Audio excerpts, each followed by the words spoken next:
Semangat pagi teman-teman, perkenalkan nama saya Revanda Dwi Prantoro dari peserta GT5 Paper dari grup Mahoni.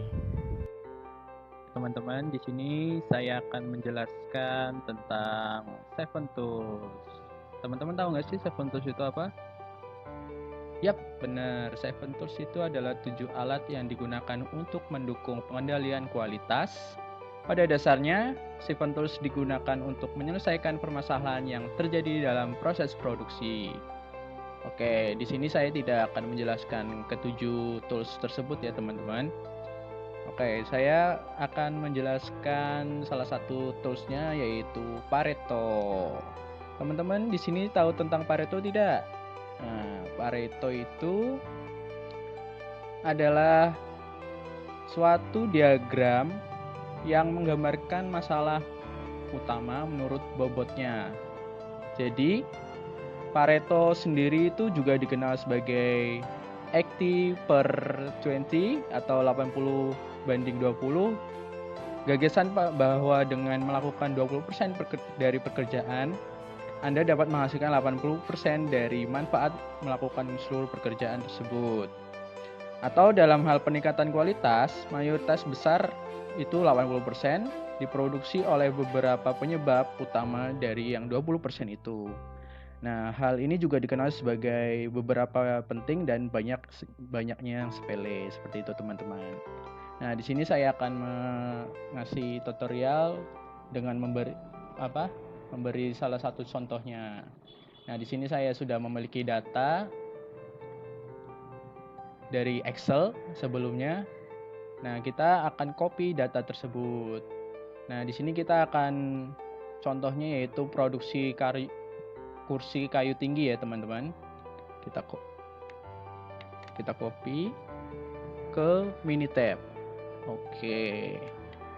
Nah, di sini dapat dilihat problem dari pembuatan produksi kursi kayu tinggi ini yaitu kursi mudah patah. Itu jumlahnya sebelum di improvement itu sebanyak 12. Untuk cat yang pudar itu ada 9, untuk busa sobek ada 8, dan kursi lapuk ada 4, dan kursi kasar ada 2. Nah, teman-teman tahu tidak cara membuat diagram Paretonya? Tidak tahu?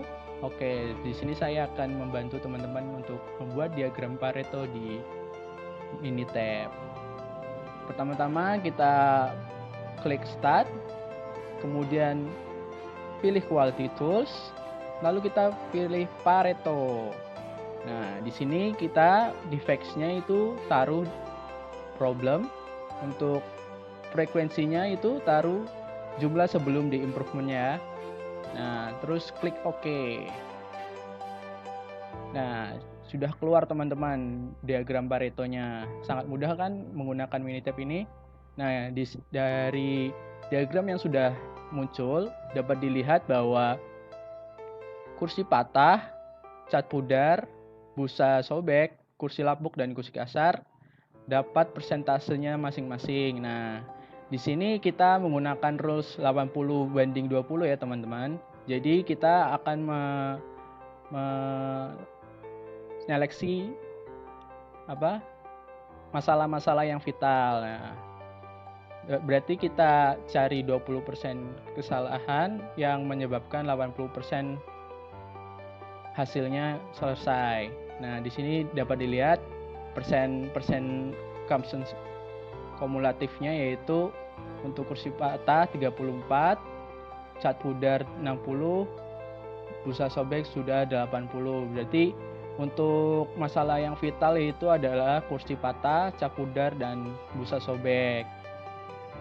Nah, setelah tahu apa masalah yang vital, kita dapat melakukan improvement pada masalah-masalah yang vital tersebut, seperti kursi patah, cat pudar, dan busa sobek tersebut. Misalnya kursi patah, kita mencari kualitas kayu yang bagus agar tidak patah. Untuk cat pudar, mencari kualitas cat dan diamplas terlebih dahulu. Untuk busa sobek, agar jahitannya lebih rapikan lagi dan benang-benangnya yang kita cari kualitas yang bagus. Nah, kita dapat lihat di sini bahwa chart Pareto sebelum improvement dan chart Pareto setelah improvement. Nah, di sini kita lihat kan penurunannya terjadi, teman-teman. Oke. Nah, dari menggunakan Pareto ini sebenarnya kita dapat lebih detail lagi untuk melihat masalah-masalah dengan cara menggunakan fishbone, teman-teman. Nah, Oke, langkah selanjutnya untuk menganalisis data yaitu menggunakan fishbone diagram. Nah, fishbone diagram atau diagram ikan itu adalah salah satu metode untuk menganalisa penyebab dari sebuah masalah atau kondisi. Sering juga diagram ini disebut dengan diagram sebab akibat atau cause effect diagram. Untuk kepala ikan sendiri menggambarkan masalah yang akan dianalisa, masalah utamanya. Nah, di sini kita masih berhubungan dengan masalah yang tadi yaitu defect produk kursi kayu tinggi. Kita lanjutkan. Nah, di sini kita akan membuat fishbone menggunakan Minitab. Nah, untuk membuat fishbone sendiri, kita memerlukan beberapa kategori. Kategori yang umum di fishbone antara lain yaitu man, mesin, method, material, dan environment. Nah, kemudian setelah menentukan kategorinya, kita melakukan brainstorming potensi penyebab dari setiap kategori. Setelah itu kita identifikasi hubungan sebab akibat antara faktor dari setiap kategori. Nah, di sini saya sudah melakukan identifikasinya. Nah, setelah itu saya akan menunjukkan cara membuat fishbone-nya yaitu dengan mengklik start. Kemudian quality tools, kita pilih cause and effect. Nah, di cause ini kita masukkan kategori-kategorinya, kemudian sub-subnya itu penyebab-penyebab yang ada yang sudah saya identifikasi tadi. Di sini efeknya yaitu masalah utamanya dari masalah utamanya dari fishbone tersebut. Terus setelah sudah dimasukkan semua, kita klik OK.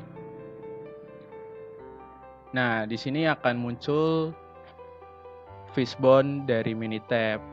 Oleh karena tulisannya agak tidak jelas, saya perjelas di gambar berikut.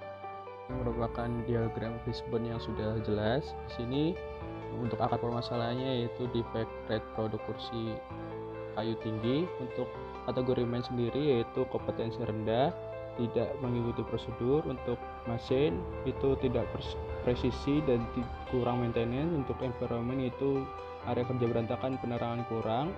Dan untuk metode pengukuran bahan manual dan proses jadi tidak konsisten proses jahit.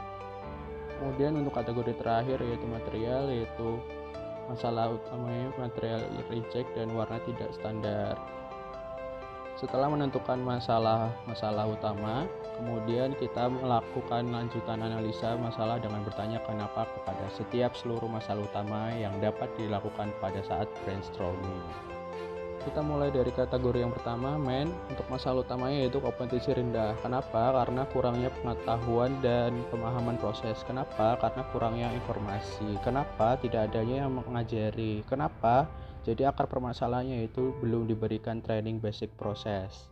Lalu masalah utama yang kedua yaitu tidak mengikuti prosedur. Kenapa? Tidak ada panduan proses. Kenapa? Jadi akar permasalahannya belum dibuatkan standar panduan proses. Untuk kategori kedua dengan masalah utama mesin tidak presisi. Kenapa? Karena tidak adanya schedule kalibrasi. Kenapa? Jadi akar permasalahannya yaitu belum dibuatkan schedule kalibrasi.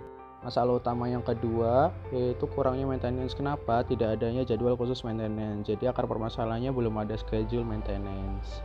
Untuk kategori berikutnya yaitu environment dengan masalah utama yaitu area kerja berantakan. Kenapa? Karena kurangnya kesadaran dari karyawan. Kenapa? Tidak ada aturannya mengenai kerapian area kerja. Kenapa? Jadi akar permasalahannya belum dibuatkan peraturan kerapian area kerja.